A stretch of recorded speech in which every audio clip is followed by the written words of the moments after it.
ಮುಂಜಾನೆಯ ಮುಸುಕಿನಲ್ಲಿ ಹಸನ್ಮುಖಿಯಾಗಿ ನಸುನಗುತ್ತಿರುವ ಈ ಕುಸುಮ ಅರಕೋಟದಲ್ಲಿ ಅರಳಬೇಕಿತ್ತು.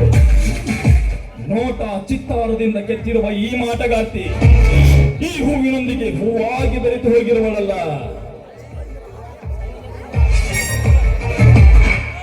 ಓಹೋ, ಇವಳು ನಾ ಬಯಸಿದ ವಾದಿರಾಜನ ಮಗಳು ಪಲ್ಲವಿ. ಈ ನಲ್ಲಿಯನ್ನು ಹಾವಾಗಿ ಕಚ್ಚಲು, ತುಂಬಿಯಾಗಿ ಪರಿಮಳ ಹೀರಲು. ಹಾ ಪಲ್ಲವಿ, ನಾನೇ ನಿನ್ನ ತಂದೆ ಆಪ್ತ ಸ್ನೇಹಿತ ತ್ಯಾಗರಾಜ್ ಅಂತ. ಓಹೋ, ಅರ್ಥವಾಯಿತು.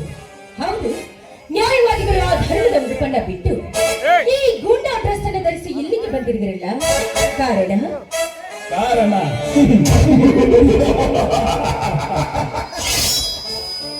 ವರ್ಷ ಪೂರ್ಣ 18 ತುಂಬಿರುವ ನಿನಗೆ ಎಂಟಸ್ತಿಕೆಯ ಹಾದಿ ತೋರಿಸಿ ನಿನಗೆ ಮೊತ್ತೈದ ಭಾಗ್ಯ ಕಲ್ಪಿಸಬೇಕೆಂದು ಬಂದಿರುವೆ. ಆ ವಿಚಾರಕ್ಕೆ ನನ್ನ ತಂದೆ ಇದ್ದಾನೆ, ನೀವಲ್ಲ. ನೀವೀಗ ಬಂದ ದಾರಿಗೆ ಸುಖವಿಲ್ಲದೆ ಸುಮ್ಮನೆ ಹೋಗಿರಿ ಇಲ್ಲಿಂದ. ಹೋಗಲು ಬಂದಿಲ್ಲ ಪಲ್ಲವಿ.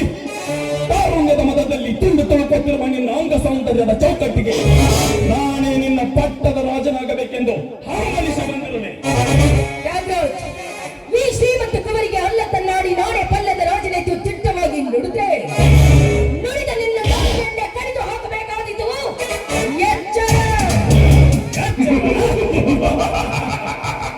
ನನಗೆ ಎಚ್ಚರ ಹೇಳುವ ಹುಚ್ಚು ಕುವರಿಗೆ ರೆಕ್ಕೆ ಬಲಿಯದ ಹಕ್ಕಿ ನೀನಾಗಿ ಈ ರೀತಿ ಸಕ್ಕಿನಿಂದ ಹಾರಾಡಿ ನನ್ನ ಮಾತಿಗೆ ನೀ ಮಿಕ್ಕಿ ನಡೆದರೆ ಶೀಲವನ್ನು ಕೊಕ್ಕಿ ತಿನ್ನುವುದೇ ನನ್ನ ಬಲವಾದ ಛಲ.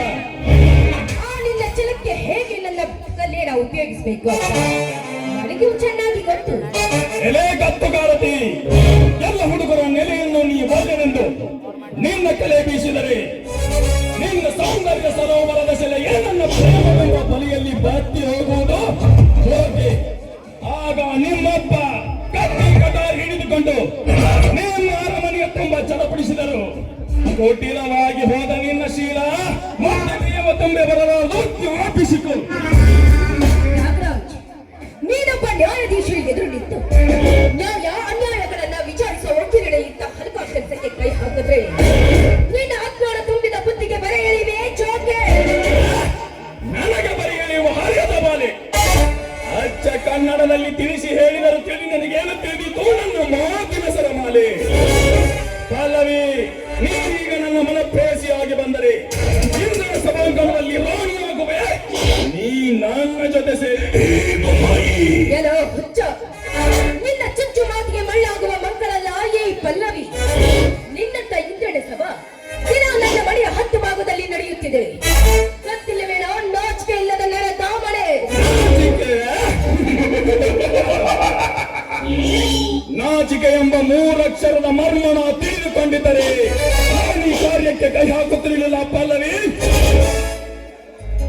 ಈ ಕೆಲಗಾರ ತ್ಯಾಗರಾಜನಿಗೆ ವಿರೋಧವಾಗಿ ವರ್ತಿಸಿ ನಿನ್ನ ಕಡೆ ಬರಹದ ಕಹಳೆ ಆಕಾಶದ ತುಂಬ ವ್ಯಾಪಿಸಿ ಆ ಕೈಲಾಸದ ಪರಶಿವನ ಬಡಾವಣೆಗೆ ಶಿಫಾರಿಸುವುದಿತ್ತು. ಎಚ್ಚರದಿಂದ ಒಪ್ಪಿಕೋ ನನ್ನ ಪ್ರೇಯಸಿಯನ್ನು. ಪ್ರೇಯಸಿ?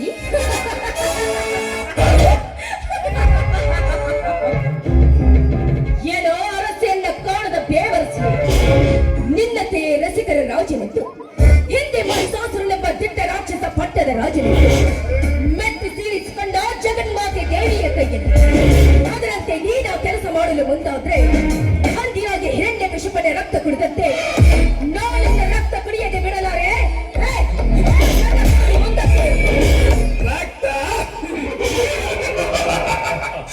ಅದು ಈ ಜಾಲಗಾರ ರಕ್ತ. ಎಲೆ ನನ್ನ ರಕ್ತ ಕುಡಿಯುವ ರಾಕ್ಷಸಿಯೇ, ಮೋಸದಿಂದ ಹಂದಿಯಾಗಿ ಬಂದು ನನ್ನ ಕಶ್ಯಪನನ್ನು ಕೊಂದ ನಿನ್ನ ಕೃಷ್ಣ ಯಾವ ಗಂಡಸು. ನೋಡು ಪಲ್ಲವಿ, ಎಂದಿನ ಮಾಯಾಯುಗದ ಛಾಯೆಯನ್ನು ನೀ ನನಗೆ ಬೀಸಿದ್ದು ನಿನ್ನ ರತಿಯಂತ ರೂಪ ನನ್ನ ಕೋಪಾಗ್ನಿ ಕೆಂಡ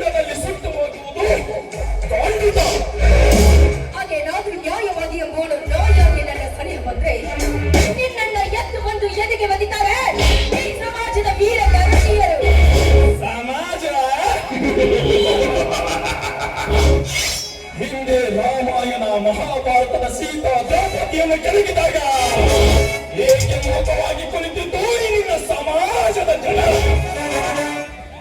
ಈ ಕಲಿಯುಗದ ದೇವರೇ ಕಂಡನೆಂದು ನಂಬಿ ಪಾದ ಪೂಜೆ ಮಾಡಿ ಶ್ರಮಲಿಂಗದ ದರ್ಶನಕ್ಕೆ ಹೋಗಿ ಹರ್ಷಲಿಂಗದ ಹರೆಯದ ಹುಡುಗರೊಂದಿಗೆ ಸುತ್ತಾಡಿ ಬರುವ ನಿನ್ನಂತ ಹರೆಯದ ಹೆಣ್ಣುಗಳಂತಿಲ್ಲ ಈ ನಿನ್ನ ಆಳ ಸಮಾಜದಲ್ಲಿ.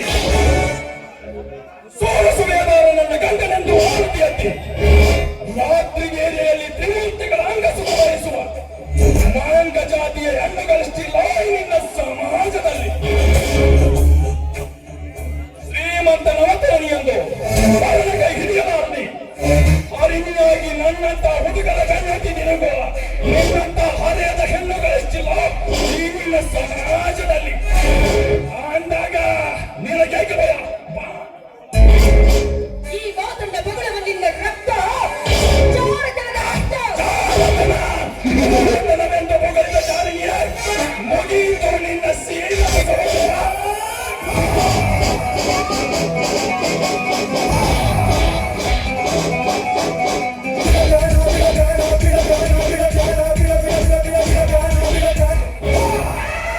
ರತನದಾರಿಕೆಯ ಮೊಮ್ಮಗನೇ ವಕೀಲ,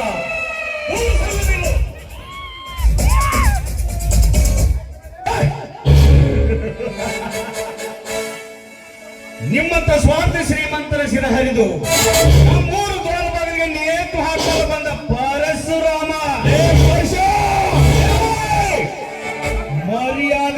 ಮರ್ಯಾದೆಯಿಂದ ಬಗಳಲೆ ವೀರ ಪರಶುರಾಮನನ್ನು. ಇರದಿದ್ದರೆ ಕಾಮದಿಂದ ತುಂಬಿದ ನಿನ್ನ ದೇಹವನ್ನು ಸೀರಿ ಅಗ್ನಿ ಹೋಮ ಹವನ ಕುಂಡಕ್ಕೆ ಆಹುತಿ ಮಾಡಿಬಿಡುವ ಎಚ್ಚರ. ನನಗೆ ಎಚ್ಚರ.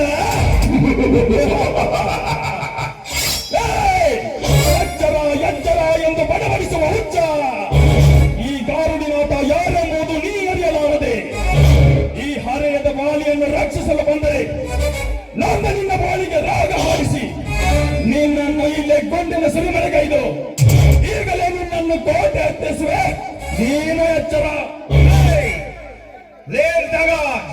ನೀನು ಹಾರಿಸುವ ಗುಂಡಿಗೆ ಹೆದರಿ ಈ ಗಂಡನ ಗರತಿಯನ್ನು ನಿನಗೊಪ್ಪಿಸಿ ಹೋಗಲಿಕ್ಕೆ ಸಣ್ಣನಲ್ಲ ಈ ಪರಶುರಾಮ. ನಿನ್ನಂತ ನೂರಾರು ಕುಂಡಿಗಳ ಕಣ್ಣನ್ನು ಕಿತ್ತು ಇಂಥ ಹತ್ತಾರು ಗರತಿಯರ ಶೀಲ ಕಾಪಾಡುವ ಹೆಂಡು ಹುಲಿಗಳ